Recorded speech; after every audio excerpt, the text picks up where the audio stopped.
everybody. Welcome back to the Manufacturing Alliance podcast. As always, I'm your host, Tony DeMakis, and we've got a really cool, exciting show today. I think it's going to be great. It's all about leadership. It's all about what it takes to get to that next level of success, whether that's individual, whether that's teamwork, whether that's sports, whether it's business, whether it's life. It all has the same things geared around it. There's no magic formula for sport or business or life in general. So whether you're leading your family, leading your work, leading your team at school, this has something to pertain to everybody. But before we get into that, I'm Tony from Alliance Specialties and Laser Sales, where we are mold builders that don't build molds.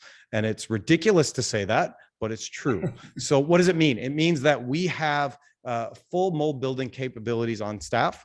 We've got mold builders here, but we do the polishing, the laser welding, the laser engraving, the hot runner manifold repair, all the things that mold builders don't want to do because you guys are busy doing other things and making money. Let us do all the grunt work that you don't want to do. Get it off your plate. We're here to help you with that. You guys are busy right now. We know that there's a supply shortage of workers. We're here to take some of that load off your hands. The other thing that we do is we have a full line of laser welding and laser engraving equipment that we make here in the Chicagoland area, all from the United States. So what does that mean for you? It means that we eliminate some supply chain issues. It means that if something goes wrong, you have our guys, the guys that build the machine, actually helping you with it. It's not someone flipping through a notebook, trying to assess your problems, telling you to reboot the system and all of that. We're actually going to help you have success. We pride ourselves on service, and that's who we are. So normally at this point, I would say if you have any questions, put them in the comments below, but this is not live because sometimes life happens. And when life happens, you adjust and you steer and you keep on moving forward. So I'm excited today because we've got a guy that we met at the AMBA conference this last year. It was the first conference after the pandemic. And that was exciting for me. Ross Bernstein is here. Ross, welcome to our show. Thanks so much for having me, Tony. Yeah, I've heard you talk. So I listen to podcasts all the time when I'm on the road, and I don't remember who exactly I looked up as far as like an athlete or whatever, but you came up, and I loved the conversation because it was talking about captains in sport and how they help their teams to succeed. And from that minute on, I was like, this guy's got something. I like this. And then you happened to be at the AMBA conference, and I was like, wait, is that the same guy?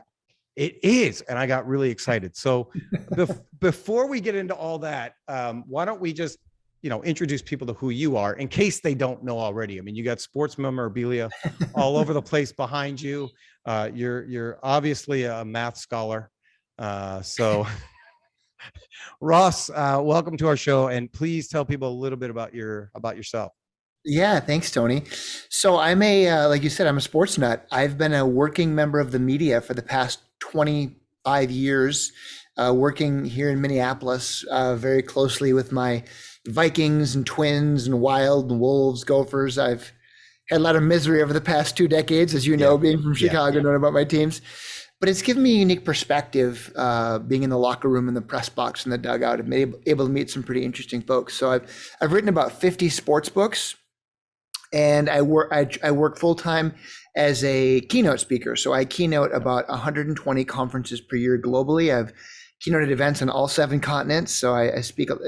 People speak sports, whether I'm talking, football in Chicago or cricket in New Zealand or rugby in South Africa. People speak sports. So I've been able to kind of tie sports and business together, talking about great leaders and how that translates to customer experience and dealing with challenges and change. So I get to travel nonstop, and I love it. So it's great to be back on the road. We met in Grand Rapids, Michigan, but I've probably been in 70 cities this year. So wow. I've been traveling pretty extensively. In fact, I'll be next month, I'll be in Athens, Greece for my first international event. So this Omicron variant is definitely making things interesting, but life goes on. So you got to keep plugging away. I have family in Athens. My dad is from Sparta. He's an immigrant here. He came here when he was 5 years old, I think. And cool. And he's done well for himself, which is awesome because it's helped our family tremendously. But they have the I think it's called the Spartathlon, and it goes from Sparta to Athens. It's like 100 and something mile race. It's the actual the course of the marathon, the first marathon. And I would love to do that because I used to do endurance racing events, but that's just too much. I don't want to.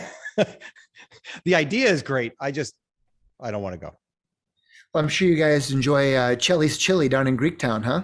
We used to go there before games, back in the day? when Like Chelly at the stadium? was, when he was with the Hawks. I mean, now, I don't know what he's doing anymore, but we used to go there, and they had the meet and greets with Roenick and Chelios. And that was when you could actually like get close to athletes, and there wasn't like 18 levels of security. Right. And they were actually out with the real people and having those events. And it was awesome. I miss those days. Yeah.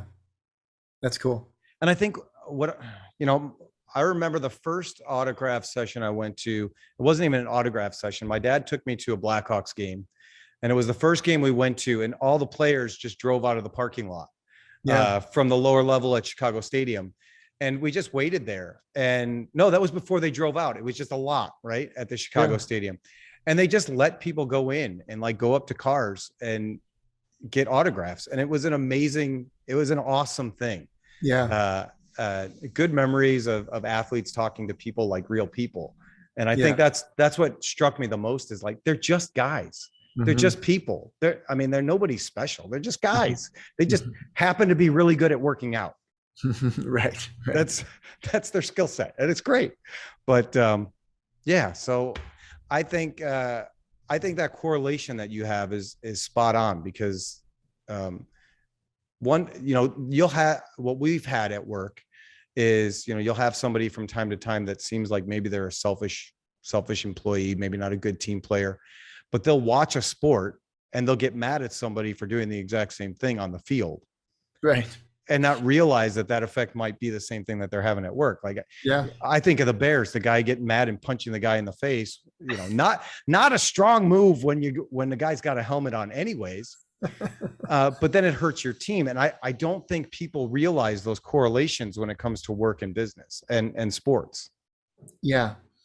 You punch a guy, when you're not playing hockey, if you punch a guy, it's what we call in sports a selfish penalty, because even though you want to stick up for your teammates and do the right thing, if you're going to get a penalty for it and cost your team in the long run, so sometimes being disciplined and not retaliating is really a gift, a skill set that's fun to study. The guys when the agitators and instigators try and come mess with your star players to get those guys to not react and not take that dumb penalty, it's the chess match. It's the game within the game that the higher level athletes kind of see. It's fun to watch for that.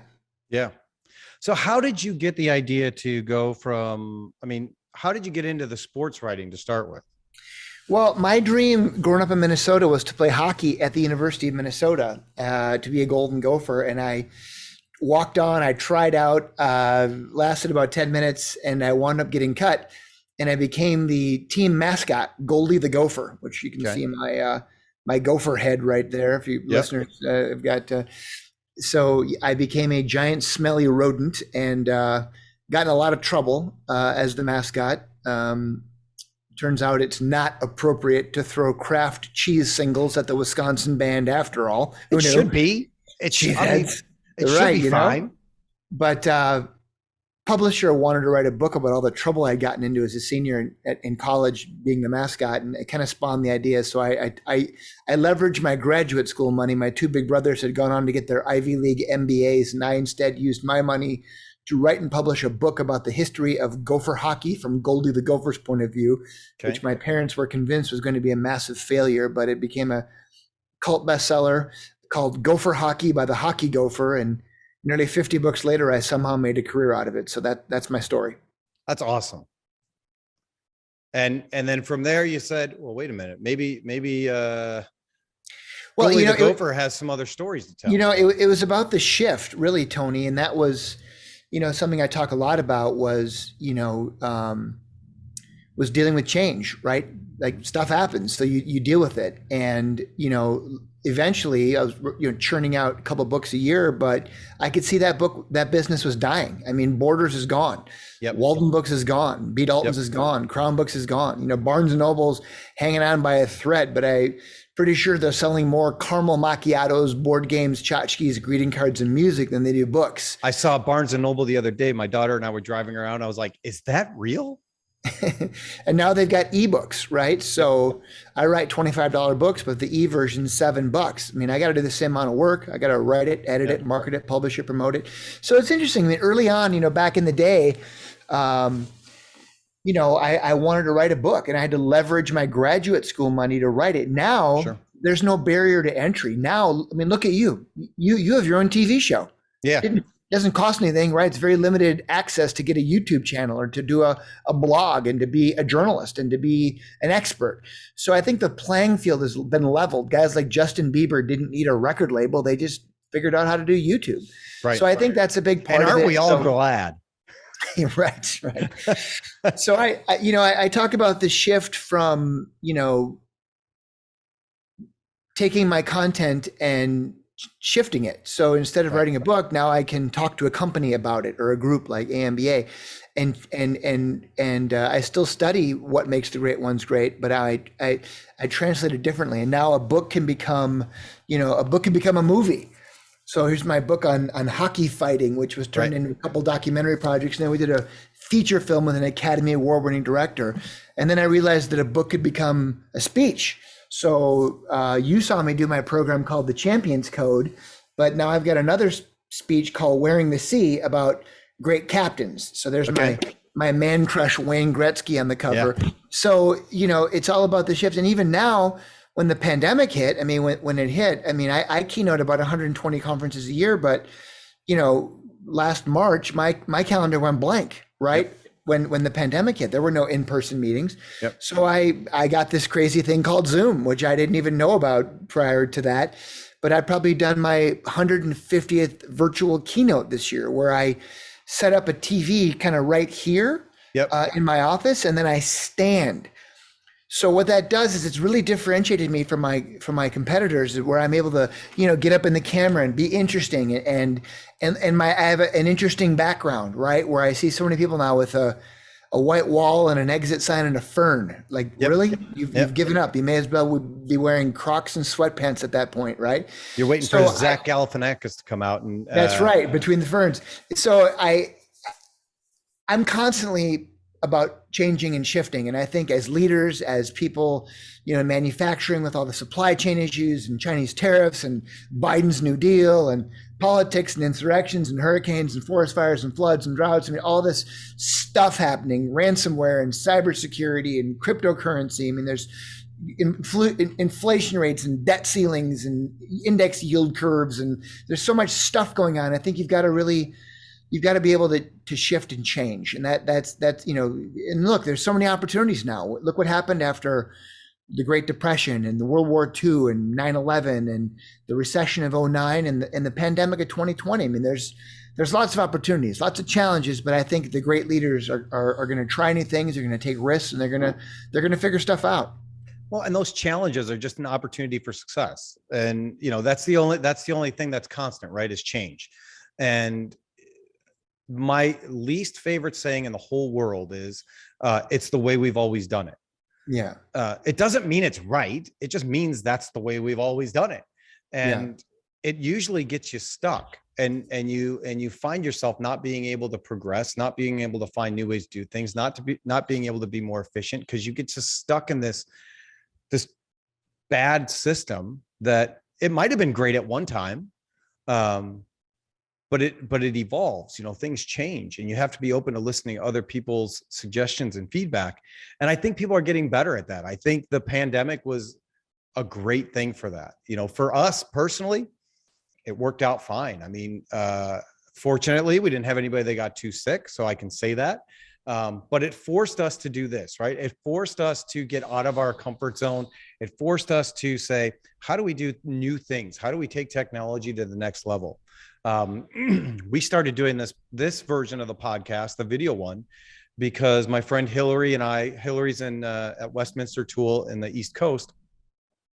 We got so tired of all of the negativity and the noise around us and the feeling of isolation and loneliness that we said, why don't we just every week, let's get together at lunchtime and we'll do a podcast on video, and we'll just talk about life, and we'll just talk about what we're going through and what's happening with our families or at church or at work, and invite other people into the conversation. So it's like sitting around the water cooler and having a conversation. And that's how this got its start. And it seemed like people liked it. And awesome. People say, how many people listen? I don't know. I really don't care. Because if two people listen to it and one of them has a good day because of it, or they got one nugget, it's worth it, because it gives me an opportunity to talk to someone like you or somebody else in the industry that I normally wouldn't be able to. It's an excuse for a conversation and to grow and to learn something new. And like I said, if one person finds value, that's enough for me. I don't need 1 million people to watch it. Would it be nice? Sure. But it's not essential. Yeah. No, I think that's awesome. And I think it's very comforting in these kind of dark times to be able to have people that you can turn to and listen to and hear about their challenges. And that's kind of been one of the silver linings, I think, of the pandemic. I mean, I'm in a lot of mastermind groups, and that's what the internet has allowed us to do. It's allowed us to really fragment our passions and what we're interested in. It used to be back in the day, there were, CBS, ABC, NBC, and maybe you had magazines if you were into cats or whatever. And now you can really find your tribe, and you can share ideas and talk about things important to you. So kudos and good on you for doing what you're doing. Yeah, it's great. It's been fun. But really, I would love to hear some thoughts. Like you have the new book about, is that your newest book about the sea? Yeah, it's my newest leadership book, I guess. It's been out for a little while, but yeah, I mean, it was cool. I interviewed probably 500 captains and coaches, and just really wanted to break down, really kind of talk about all the different ways that we can lead.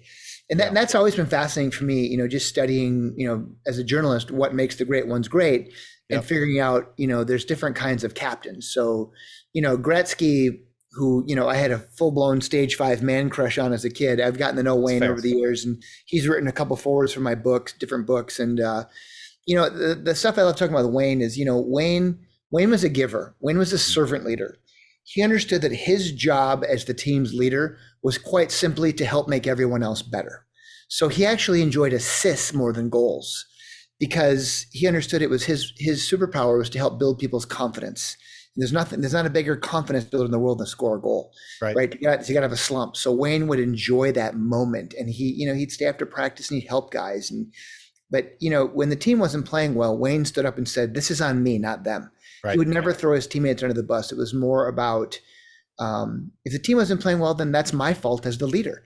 Right. And he was very much about a personal accountability. And, you contrast that with other guys that were more rah-rah leaders and different coaches. I mean, you look at a guy like Vince Lombardi from the old Green Bay Packers. As much as I hate the Packers, showed you one of my books I wrote about Brent Favre, who came to play for my Minnesota Vikings. That was one of my books I wrote. But Lombardi, he created a dynasty, back in the late 60s and 70s, and they had 6 championships, and I wanted to figure out why. So I interviewed all the old Packer Hall of Famers, Bart Starr, Paul Hornung, Jerry Kramer, and said, what was it about Lombardi? And they talked about how Lombardi ruled through fear and intimidation. Mm-hmm. He'd threaten to cut you and bench you and he'd throw you under the bus. And he was a very religious man. He went to mass every day, and he put the fear of God into all of his players. They don't want to disappoint him. But you contrast that tough love with how young kids, the young millennials and Gen Zs want to, how they want to work today, and it doesn't work. I talk about someone like Pat Summitt, who, coach at iconic women's basketball coach at University of Tennessee, and winningest coach of all time at one point, men or women, college basketball. And for Pat, she had that same mentality, but as she got older and the kids got younger, she had to change her tune and start speaking a new language, right? Texting, social media, understanding that for young people today, it's more about being feeling valued, being respected, knowing there's a pathway to success. It's more about culture and chemistry. It's not about money. You want to keep and create loyalty today. It's more about creating a work environment where people feel like they're making a difference. It's about having a company where values are important, giving back to the community. People want a home office now. 10 years ago, you said, forget it. Now you're like, okay, we understand this is important to you. How are we gonna make this work? So there's no one right way to lead. I love studying the outliers, the weirdos, but I think it's about tools for your toolbox to build relationships. That's what great coaches do. It's just hyper accelerated. They have training camp to figure it out. So they have to figure out, how do I connect with this young Gen Z? What's important to them? What are their values? How do I build that relationship quickly? Because that's what it's about today, whether you're dealing with a young precocious kid who doesn't want to listen, or some crusty old boomer or senior who says, we've always done it that way, like you said, or maybe it's a difficult customer or a foreign customer dealing with China with all the molds or different things that you're dealing with, right? So I think it's, the people that are going to win are people that they're good listeners. They build culture. They hire the right people, not the best people. And they're just willing to do things differently. Yeah, I was telling you earlier that I'm working with some of our high school kids at our church, and we're doing a biblical leadership class and going over certain things that are certain qualities and certain things that make somebody a good leader, right? Especially now. And the last one we talked about was being a servant leader and what that looks like, and the idea that you're doing it not to manipulate people or get them to do, like Wayne, right? Wayne wasn't trying to manipulate anybody. He just generally loved people and wanted to see them succeed, and wanted to see them smile, and wanted to see them get out of those slumps and have personal success, because he understood that if everybody has success, then we all have success, right? It's not all about me scoring all the goals and getting all the accolades and everything else. If I can make everybody around me better, we're going to win championships. Yeah. Yeah, we all get to drink out of the cup, and that was the vision. And I think great leaders are able to really create buy-in so that people are a part of that vision. Whatever role you have, whether you're a first line sniper superstar and you're going to score goals, or you're a fourth line penalty killer, shot blocker, fighter. Great leaders create roles for great people on their teams, and they're able to get them to buy into those roles and convince them that, look, if you don't do your role, the team, we're not going to win. And then conversely, when the team wins, is to celebrate those people, not just celebrate your superstars. Right. It takes an entire team. And especially if you look into your world of manufacturing, there's so many layers and levels, and it's so easy to often overlook the people out in the front lines doing a lot of that menial labor that isn't sexy, like scoring goals, but to really understand how important and vital those people are.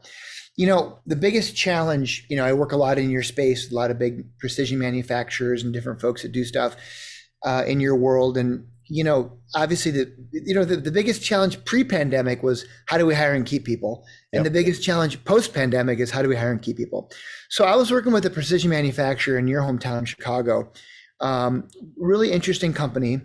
And they had a big bubble, because I don't like when companies say, well, we can't hire and keep anyone, we're stuck. Right. So this company had a big bubble, meaning they've got these machines, as you know, that sometimes it takes a year to learn how to use this machine. It spits out little springs and stamps that are a thousandth of a micron of an inch of precision that, they go into cell phones and airplanes. And if you screw it up, Boeing's going to sue you because you stopped the line, and you know what I mean? So they know how important it is, the precision, consistency, but it's not a sexy machine to run. And it's tedious and monotonous, but all their old people who run these machines are retiring. Yep. And there's no young talent to take over. And so they had a problem. So interestingly, what they did, the solution to that problem was because I love finding the solutions to figure out why. Yep. They went out and they bought there was a community college that had gone under that was for sale. So they bought it, they bought the building, and it was kind of partnered with a local college. And they put in a bunch of their machines, and they started recruiting the right, not the best kids, but the right kids to run these machines. So they started recruiting not just farm kids, but dairy farm kids, because dairy farm kids are disciplined, right? They're up at 4 or 5 in the morning every morning doing chores because cows don't take days off. Right. They'd go to the racetrack on the weekends and they'd find the motorheads, right? And they'd recruit them, and maybe kids whose parents are in the military, and it's certain kids that have certain DNA, right? Yep. And they would bring them in and they'd say, bring your friends, and they have like, pizza and soda, and they played their music, and they taught these kids how to use these machines. They said, hey, if you come in, well, we've got some job opportunities. And if you after a year you graduate, we'll pay off all your student loans, and we'll give you a great job and a signing bonus. And 3 things happened. Created a win-win-win. The company had a whole new pipeline of talent, young talent, right? A whole new group of kids, and they'd bring in their friends and they'd get them jobs and outright. That was a win. Second win was the older employees and their retirees had purpose. Yep. They're mentoring kids. They're finding value, and it's keeping them young again. The old guys want to come back to work because they're having so much fun, right? Yep. Culture changed. It wasn't like this, they had the music going, and they incorporate a lot of those ideas into the new workplace culture. And the third win was the college they partnered with, who had 100% job placement for these kids. So I'd say if you're not hiring, if you have a problem hiring people, you're probably not trying hard enough. As brutal as that sounds. I had another precision manufacturer I worked with recently that instead they had a problem hiring people, and what they did was they went out and they bought a bus. Okay. And they took that bus twice a day to a local prison, and they brought in nonviolent offenders, and they taught them how to use these presses. And again, it created a win-win-win. The recidivism, these were not going to be repeat offenders. They had a job, they had purpose. Right. And it's just, so I love studying outlier companies that find problems to challenges, and they do it very quietly, but I like to celebrate them. I think those are key things. A lot of times in our industry, people are looking for people with experience. Every time someone's looking for somebody with experience, because you don't want to do the hard part of teaching and training. But what we've started to do, and I think, again, I'll credit Westminster for helping us understand this a little bit, is hiring for character and training for skill, because you can't teach character. I do work with Ritz-Carlton hotels. Okay. And Ritz-Carlton hires people with amazing smiles. They said, you can teach people all sorts of stuff, but you can't teach an amazing smile. They talk about how they have ladies and gentlemen serving ladies and gentlemen. So I love that. And I agree. Pat Summitt talked about, again, it wasn't about recruiting the best players. It wasn't that 5-star blue chip McDonald's All-American. It was about getting the right kids for her system. Otherwise, you're stuffing square pegs into round holes and you're dealing with drama. And, look, if it was the best players, the Yankees would win it every year, right? Of course. They can afford that, but it never comes down to that. It comes down to chemistry and culture, and everyone can, rowing the boat together in the same direction. You talk about hiring people, excuse me. And one of the great examples I love talking about is in baseball. Excuse me, sorry. Okay, get it all out before you go to Athens. Right. So when I talk about, if you saw the movie Moneyball, it starred it was about Billy Beane. Brad Pitt plays Billy Beane in the movie. Jonah Hill's the sabermetrics geek. It's about numbers. It's about how the Oakland A's in the 90s had success. Right. Because, see, baseball, if your listeners that aren't aware, it's a stupid game. I mean, I love baseball. I played all through high school, a little bit of town ball, but there's no salary cap. The billionaire owners have created basically a monopoly where, football, basketball, hockey, there's a salary cap, soccer, and you have a budget. So it doesn't matter if you live in Green Bay or New York City, all the teams have the same amount of money. It's like NASCAR. Everything is the same. Right. It comes down to these intangibles, but not baseball. Baseball, the Yankees, the Red Sox, Dodgers, they can spend $300 million on their payroll, but my Twins can only spend $75 million because it's just not equitable. We don't have the same television, radio, fan base. Yep. So what the A's figured out, what Billy Beane figured out, was you can use data and sabermetrics. And he learned that playing for my Minnesota Twins. I'm a big Minnesota Twins fan. And the Twins won 2 World Series in 1987 and 1991. And it was revolutionary because it was small market teams. And the reason the Twins won, and I'm going to translate this back to business, what you're talking about, is you talk about how there's 2 ways in sports to get talent. You develop it, which takes a long time, or you buy it. Like you said, you want to find good talent. You want to hire a great senior VP of sales. That's fine, but you're going to pay that guy a big 6-figure salary, or that gal, right? Yep. Well, in baseball, it's interesting. So football, we're all football fans. You love the Bears, I love the Vikings. We all hate the Packers. In football, it's immediate ROI. It's a baptism by fire. You draft a guy 1st, 2nd, 3rd, 4th, 5th round pick, they're going to start. They're going to play, right? But baseball is the opposite. Baseball is a 5-year journey. Okay. Now, the first stop when you get drafted by the Minnesota Twins is Elizabethton, Tennessee, and that's rookie ball. And that's where our manager, Tom Kelly, back in the 80s, has gone down there and he's trained the trainer. And he's taught them, the managers and the coaches there, that this is what we call the Twins way, right? You got a way. There's your company has a way. And you learn it. And look, we're not the Yankees. We don't have all these big home run hitters and ace pitchers and shutdown closers. We have to manufacture runs. It's suicide squeeze, bunt a guy over, hit and run, blah, blah, blah. It ain't sexy. We're winning 2-1, not 10-1. But that's how we do it. Now, when that player masters that system, he graduates to Class A. That's Cedar Rapids. Okay. And again, he's gone down there, trained the trainer. And again, next year, AA, Pensacola. Next year, AAA, Rochester. And after 4 or 5 years, if you saw Bull Durham, you get to come to the show. You get the cup of coffee. But the point being is that great organizations don't rebuild, they reload. And great organizations develop talent. Right? Good companies, they'll hire for talent. They'll create competition at every level because the kids ain't sticking around for the gold watch. Right. You create loyalty. You have to have a pipeline of talent. Right. And that's just how it is today. So baseball, the great teams, the cupboards, you're either empty or they're full. Yeah. And our cupboards now for the Twins, they're empty. We stink. We're in last place.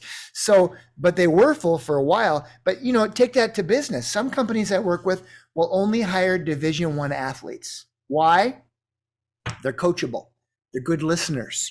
They're competitive. And I'm not talking about football players, Division I. Yeah, I hear you. About DT women's volleyball players, right? So you hire for, like you said, for the attributes that you want, and you teach everything else later. But again, I think great companies, they get this. And if you're listening and you've got a company, you can't hire someone, I think there's a lot you can learn and a lot you can apply tomorrow to becoming a better company. I think it's funny that you said there's some companies that'll just, they'll just hire the greatest athletes. I've sat with my father on interviews before, and he asks people, one of his first questions is, do you have any DUIs? And it's not a deal breaker. His belief is we all have earned a DUI. We just haven't gotten caught. So most people that have a DUI, they just need someone to believe in them and give them another chance.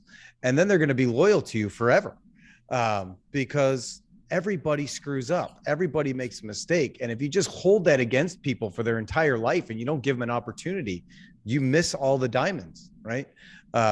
And so for him, you can see people go, yeah. And he's like, okay, great. I mean, it happens. I've earned them. I just haven't had them.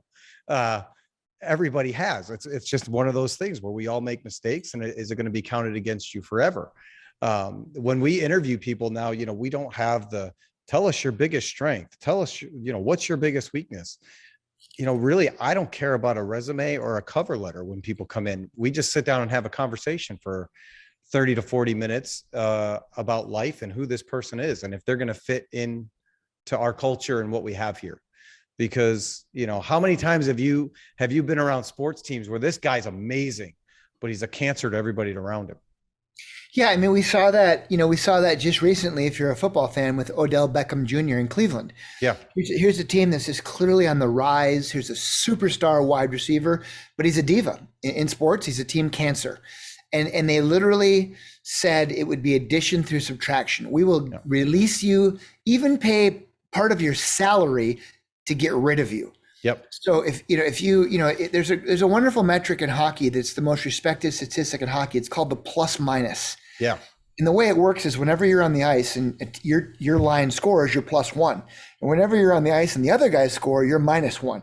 So it's simple math. At the end of the season, if you got a guy who's +50, that's a rock star. Yeah. He plays two-way hockey, plays defense, plays offense. He's not a cherry picker. But if you got a guy that's -50, he's a suckhole. He's just right. So I translate that to business. What are your plus attributes? What are your minus attributes? Right? In sports, it's not about being the best player. It's about, maybe you're a good clubhouse guy. Maybe you're a veteran who's going to coach up the B and C players. I talk about a guy like Gretzky, and I can contrast that with a guy like Harmon Killebrew, one of my childhood heroes playing for the Minnesota Twins. Harmon didn't wear the C in his jersey, but make no mistake, he was the captain in practice. Yeah. Making sure guys worked hard enough. He was the captain on road trips, making sure guys got in before curfew and didn't do something stupid to embarrass the team. He just kept providing value to the organization. He was, as a clubhouse guy, he was a mole. His job was to make sure that little problems didn't turn into big problems. The guys were being on time, that they were following safety protocols, right? All the little things. Creating a culture where people see something, it's okay to say something. Right. Harmon was never afraid to call a guy out or throw him under the bus. And you need people like that in sports and in business, because as your company grows and gets bigger, you can't be everywhere at the same time. You can't spin all the plates, right? So you need people back in the warehouse, back on the lines, making sure that people are doing the right things. Otherwise, you wind up going, there's an injury, there's a death, there's a lawsuit. Why did this happen? You start doing the autopsy and you go, oh well, way back here, a month ago, a year ago, it was a little problem, but no one wanted to say anything about it. Well, and a lot of times they have to make sure people say something, and good teams have these veteran leaders. Guys like Mike Ditka made sure they had these veterans who weren't the best players, but they were the right players to make sure they kept people in line. And eventually, when you get someone like Randy Moss in Minnesota or Odell Beckham Jr., you need guys like Walter Payton to keep them in line, right? Right. Or Mike Singletary to say, we don't do that here. Right. And they're not afraid to say, you know what? We got to get rid of that guy. It's addition through subtraction. Well, that's one of the things, I don't know how much you like the Blackhawks. You have the Wild. I hate the Blackhawks. Yeah. Well, I love the Blackhawks. I love the Blackhawks. You should. You're from Chicago. See, I only love my Minnesota Wild. I'm a homer. I only root for my teams, and I hate every other team. That's how I think sports should be. That's just me. I agree with you. I loved the Blackhawks. I grew up watching the Blackhawks, Chris Chelios, Jeremy Roenick, Ed Belfour, the whole thing. Hate Detroit, hate St. Louis, all those guys. Awful. The highlight of my Blackhawks fandom was being there when they won the last Stanley Cup at home. That was awesome. It was amazing. I was a season ticket holder, and then I was like, it doesn't get any better than this. And then we kept the tickets for 2 more years, I think. And then they kept raising the prices as they sucked worse and worse. And we said, you know what, we're out. We saw the championship, we're out. Yeah. But what's going on with the Blackhawks this year is devastating, as not just a sports fan, but as a person fan, right? Like when you see the cover-ups that happened behind the scenes and what was going on with management and ownership and who knew what, and did they know, and did the players know, did the captain know, did they all just stand back and go, let's win a championship and we'll worry about this later? That's heartbreaking to me as somebody that loved the organization and thought that, that they actually meant what they said. It's nice that they cleaned house, but it still makes me question the rest of the core that's on the ice and what their values actually are. Is it just win at all cost and, damn everybody else?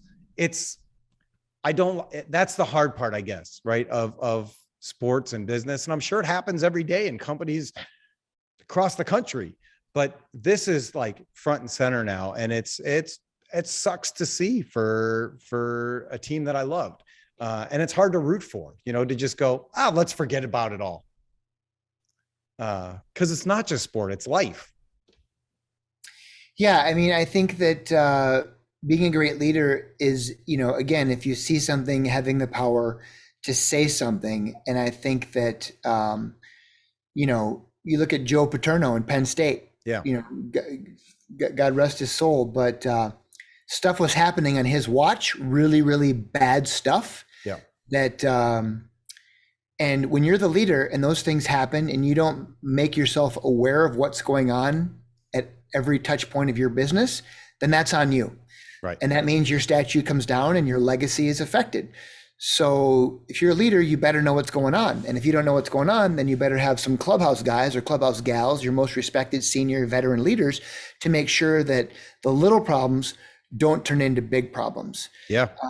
So it's about creating a culture about winning with integrity. And that's what my program, the Champions Code, is all about. It's about doing the right things, not just about winning, but winning the right way. Right. Because anyone can win. You can take steroids, you can cheat. And, I wrote a whole series of books about the fine line between cheating and gamesmanship in sports. It's about, I wrote a whole series of these books about the code, and, like the baseball code. If you steal signs, you disrespect someone, you pimp a home run, then you get drilled in the ribs. And Robin Ventura learned that with your Chicago White Sox. Maybe you're a Cubby fan, but old Nolan Ryan gave him the business. And that's the beauty of sports. Sports is self-policing. In hockey, if you cheap shot a guy, then you're going to pay for it. Then Bob Probert would take your teeth. Yeah. And we call that spitting chicklets in my business. And that's how it works. And you're held accountable because there's an honor code that says, this is how we do things. And if you're going to break the rules, then there's consequences. Yep.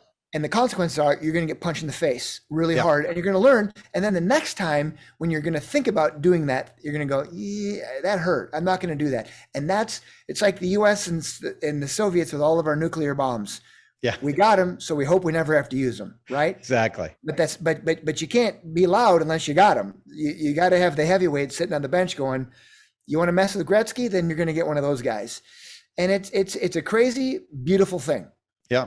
I think what's interesting to what you're saying, and it's one of the things I talk to the kids about, is it's ultimately influence, right? You don't have to be the star player. You don't have to be the owner of the company or the division manager or whatever it is. Everybody has influence in some way.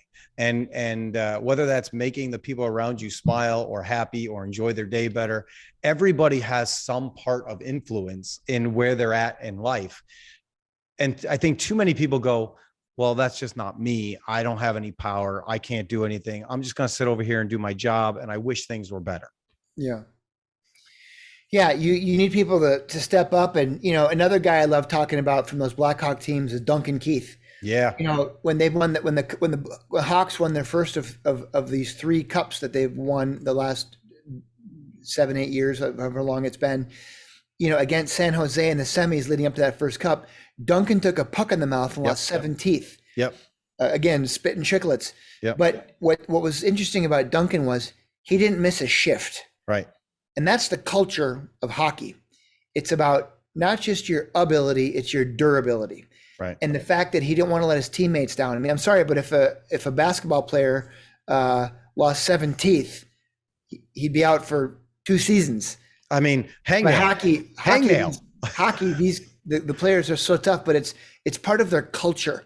Right. You told the team doctor, look, rub some dirt on it. I'm not letting my teammates down. I'll get stitched up after the game. But it's creating a culture where people don't want to let their teammates down. And quite frankly, that's how it is in hockey. If some guy runs into your goalie, doesn't matter if you're 5'2", you drop the mitts and start throwing haymakers. Because if you don't, you're going to be banished and ostracized. You have to stick up for your teammates. It's all for one, one for all. Yeah. And that's the culture that hockey has created. And that's why it's such an honorable sport, because of that. And you wouldn't, if you saw a 5'9" cornerback deck a guy dancing in the end zone, taunting in hockey, that guy would absolutely get crushed. Oh yeah. He'd get run over and crushed again and again, and it wouldn't happen. He wouldn't have that face mask to hide behind. And that's what makes hockey so interesting, is that you can't hide behind the face mask. When you become a professional, it comes off, and that forces you to be accountable. And I'm a hockey guy. That's my favorite sport. I mean, by far, everything else pales in comparison. Just for you, for what you said, right? That toughness, that willingness to put it all out there, not for yourself, but for your teammates. And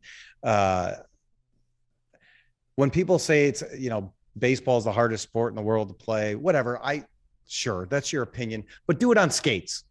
And when we have a conversation, because you got to be able to skate before you can do anything else. And so for me, hockey is the sport that I would watch. And then, football, because it's on Sundays, there's nothing else to do. You might as well watch football. That's church and football. That's pretty much what Sundays are. But, when it comes to hockey, the toughness of those guys, those athletes, to go out there every game and put it out on the line. I remember Jeremy Roenick getting cross-checked by, I think it was Hatcher, and his jaw was broken. Like you could see it separating, and same thing, right? He said, put a shield thing on my jaw. I'm going to keep playing. Just that overall toughness. And then when you watch other sports, it's just like, hey, come on, really? Yeah. The line the players will use, or the coaches will use, is, boy, your jaw's a long way from your heart. Yeah. Like that injury is a long way from your heart. Like, can you still play? The difference between being hurt and being injured, right? Right. Can you play? You look at, as much as you hate a guy like Brett Favre, I mean, the guy didn't miss a game for 37 seasons, right? I mean, injuries, deaths, everything. Unbelievable. Just the willingness, right? Just will beat skill. Just how bad do you want it? So yeah, it's good stuff. I think that we could probably go around and have these conversations for hours. And I mean, honestly, once we get technology figured out, I would love to do this again with you if you have time. I know you got a busy schedule, and you may say, no, I don't want to. I don't like you that much. And that's fine. But I would love to do it again where we actually have people that can listen live and ask some questions and give you some more interaction and points like that. Because I mean, I think everything that you're saying is spot on, and it applies to really, like I said in the beginning, everything: life, business, sports, relationships. I think sports brings out all of that in people, the goods and the bads of things. Like you said with Odell Beckham, right? Everybody wants to be that talented, but nobody wants to be that big of a jackass. Aaron Rodgers this past summer, when he was throwing everybody under the bus and saying, I want off the team and blah, blah, blah, blah, blah, blah. Like, I can't tell you how many Packer fans that we know, and we would go, what's going on with Aaron Rodgers? And they would say, that guy's a jerk.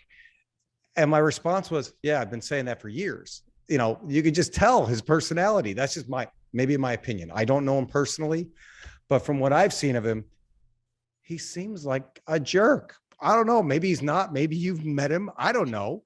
But and not even as a Bears fan. I won't comment, Tony, because I don't want to piss him off, because we have to play in Green Bay later this year. I'd rather he just, he doesn't need any more taunting from me. Yeah. Well, as long as my Vikings win, I'm happy. If Aaron Rodgers sees this video, I will be amazed and enthused. So how about that? There you go. But no, I think it's all good stuff. Any feedback on my favorite captain, Chris Chelios? Guy played, 28 professional seasons. I think it was. Yeah. Can't remember what it was, but consistency and longevity, man. That guy, he's just the ultimate grinder, right? He just kept going. He played till he's 44. Yeah. Or no, it was a 48. I can't remember. I think it may be 40. I can't remember, but you look at Tom Brady now, what he's doing, but it's Chelly, man. That was, that's what Chris Chelios, no, he was a grinder. So no, I love celebrating those guys. The problem is Chelly used to beat the crap out of my North Stars, so I have to hate him. I'm sorry.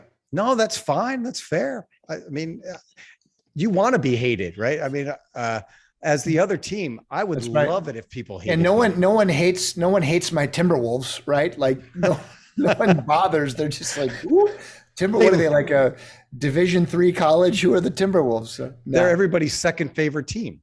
That's right. Well, that's right. Everyone wants to play them, right? Because it's a surefire win. So how everybody feels. It's all good. I appreciate coming on, and hopefully this stuff will help your listeners to run better businesses and have a little bit more fun in the day. That's what it's all about. Yeah. So I won't take up any more of your time. I'd love to stay in contact with you and figure out if we can if we can help you sell some books, get some books out to people. No, I'm not. and I'm do not some shilling. things. I'm not shilling No, books. I would love to, because I'm sure it's good content. I'm not interested in shilling books. I'm here to help you, and I appreciate it. And ultimately, if one of your listeners said, "Hey, we're having a conference. We'd like this guy to come speak to our team," that would interest me. Okay. Well, I'm part of the AMBA, the SPE, the TMA.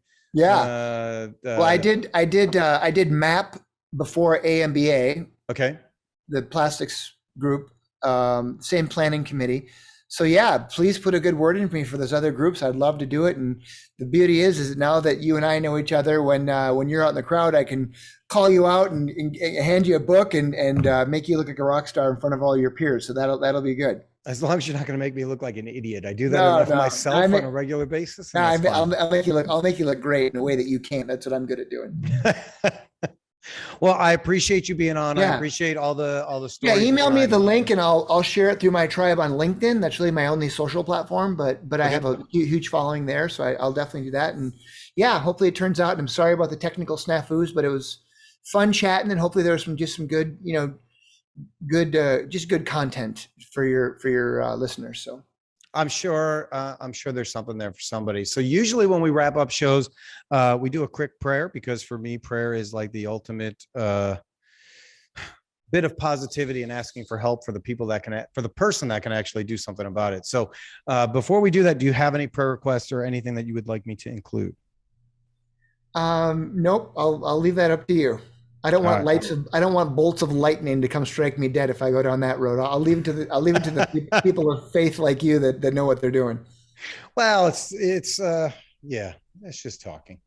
All right, I'll pray for us real quick, and then you can have your day, and I'll let you know when this is all out. So, okay. Heavenly Father, thank you for this opportunity to talk with Ross and have him share his experience and his knowledge and his unique perspective on things with the people that are listening.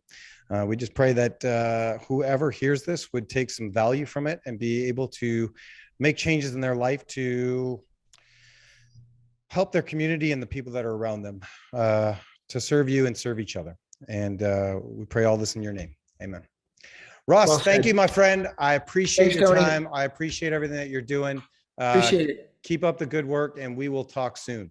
Sounds good. Thank you. All right. Cheers. Thanks, bud. All right, everybody. Thank you once again for listening to the show and watching the show. We apologize again for it not being live like we wanted to. We had some technical difficulties, like Ross said, but that's part of life. You just shift, pivot, and move on, and that's what we did. So I hope you found some value in it. I love listening to Ross talk. I love his books and the things that he says. So if you want to follow him, he is on LinkedIn. My hope is that you would find some value in this show and that you would pass it on to other people, or that you would want to be part of the show and share your stories. So if that's something that you would like to do, you can send me a message at tony@alliancelasersales.com. And that's about it. So we'll have a new show next week, and we'll make sure that we get that out to everybody so that they can be part of it. So on behalf of myself, the entire team at Alliance, Mr. Ross Bernstein, and everyone else that might care, thank you for listening. Thank you for watching. Take care, and God bless.